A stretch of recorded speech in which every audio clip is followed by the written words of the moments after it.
ক্রিকেটে বাংলাদেশ সিনিয়র টিমের বড় কোনো অর্জন নেই। বাংলাদেশে ক্রিকেটের সবচেয়ে বড় অর্জন যাদের হাত ধরে তারা কিন্তু junior team under-19 world cup যাদের হাত ধরে এসেছিল, সেই টিমেরই অনেক প্লেয়ার এখন বাংলাদেশ সিনিয়র টিমে প্রতিনিধিত্ব করছেন।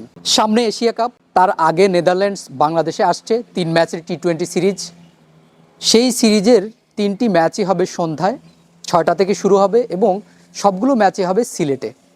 কিন্তু সিলেটে উড়াল দেওয়ার আগে আজ ঢাকায় দলের এক সদস্য জাকের আলী অনেক এসেছিলেন সংবাদ সম্মেলনে। সেই সংবাদ সম্মেলনেই তিনি শেষ প্রশ্নের উত্তরে বলেছিলেন যে আমি এশিয়া কাপে যাব ট্রফি জিততে।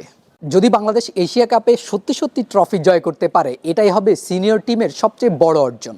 কিন্তু এই অর্জনের জন্য বাংলাদেশ টিমকে খেলতে হবে সবচেয়ে ভালো।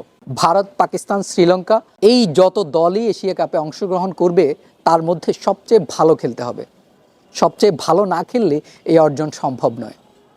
বাংলাদেশের কোটি কোটি ক্রিকেট প্রেমী, ভক্ত, সমর্থক সবারই চাওয়া একটাই, যে কোনো একটা বড় ট্রফি।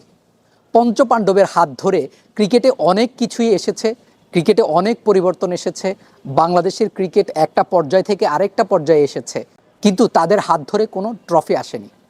এই টিমটা, এই যে নতুন বাংলাদেশের হাত ধরে ট্রফি আসবে বাংলাদেশের ক্রিকেট প্রেমীদের হাতে, বাংলাদেশের হাতে, টাইগারদের হাতে, সেই প্রত্যাশাই জাকের আলী অনেক ব্যক্ত করেছেন আজকের সংবাদ সম্মেলনে।